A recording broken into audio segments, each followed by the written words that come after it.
Welcome to Politics News Wolf US channel.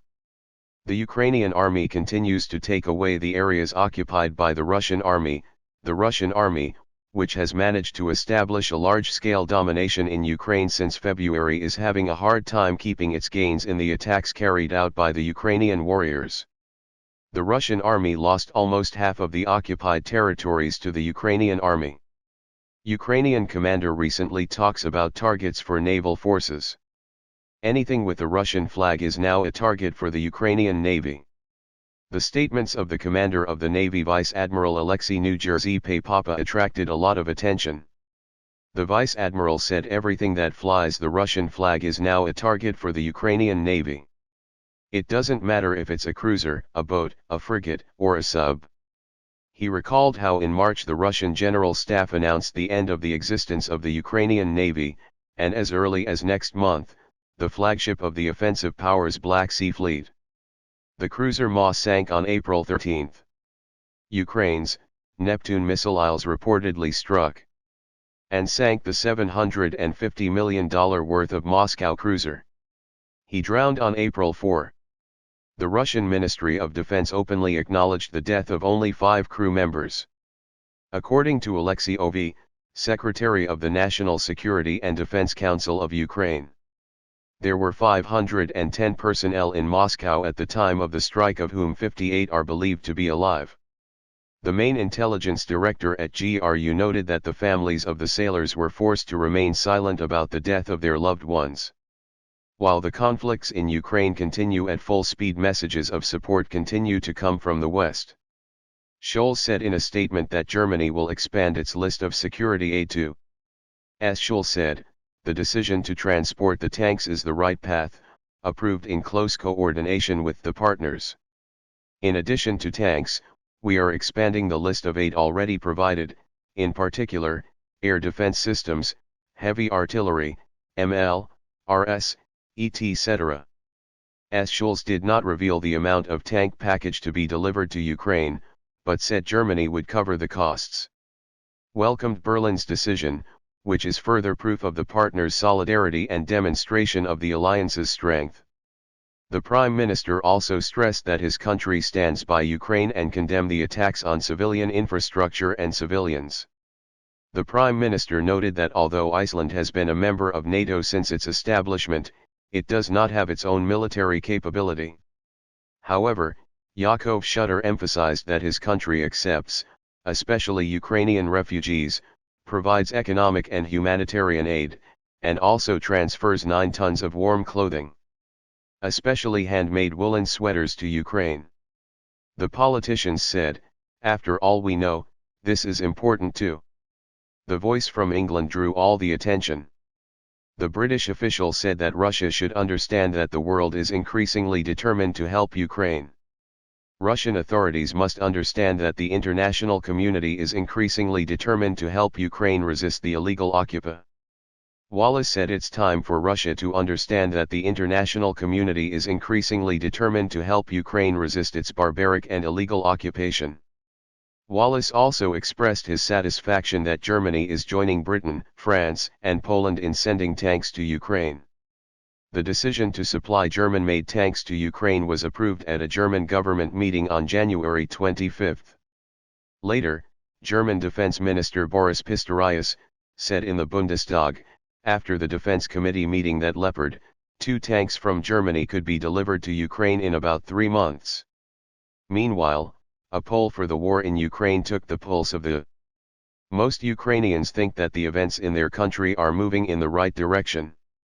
According to a survey conducted, the majority of Ukrainian citizens, 58.9% of respondents, believe that the events in Ukraine are developing in the right direction.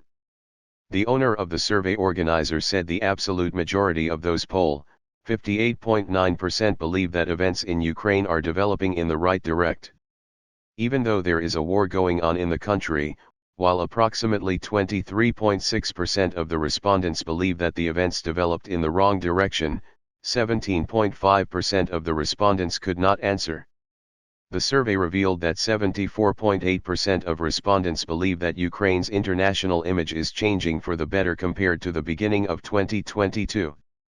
In addition, most citizens positively evaluate the changes in the defense capabilities. At the same time, 86.8% of citizens believe that the price and tariff level in the country is getting worse, and 83% say that the economic situation in Ukraine is getting worse. The face-to-face survey was conducted across the country. It was carried out in the Zaria-Mike, Kyiv and Kherson regions only, in areas controlled by the Ukrainian government and where there were no host. 2018 participants over the age of 18 were interviewed.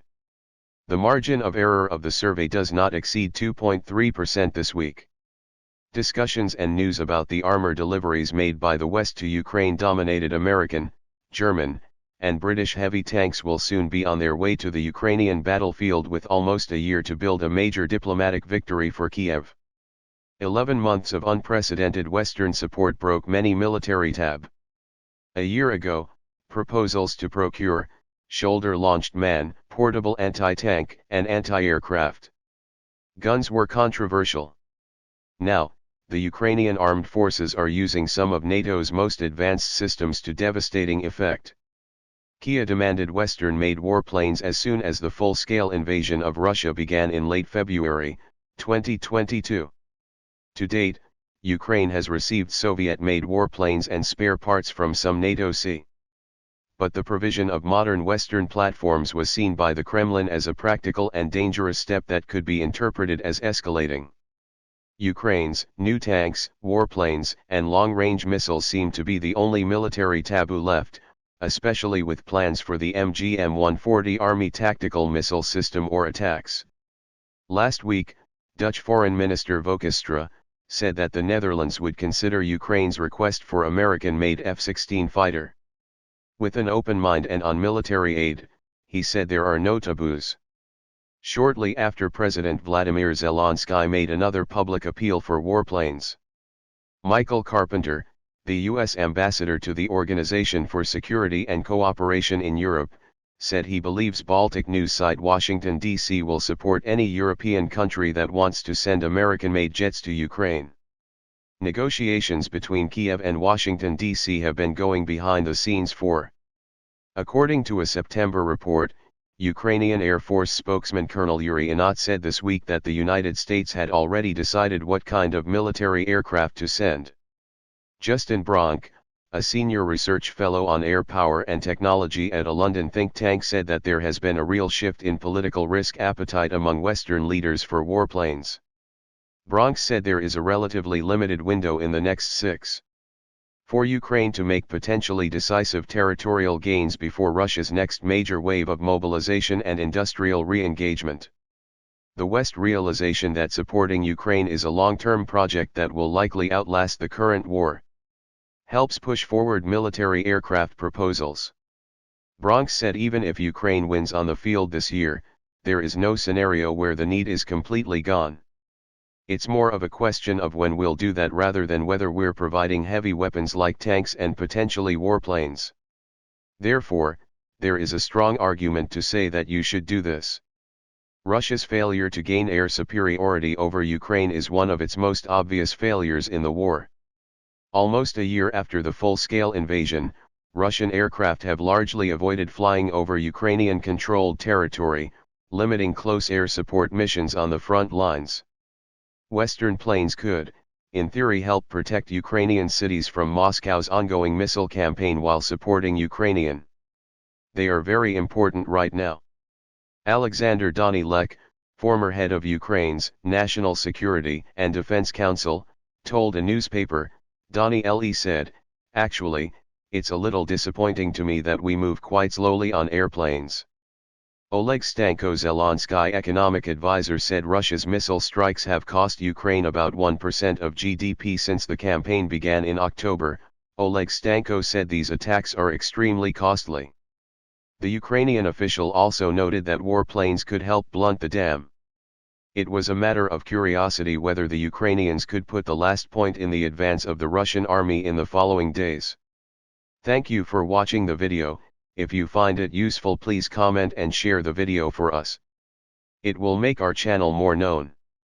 See you in the following videos. Thank you very much.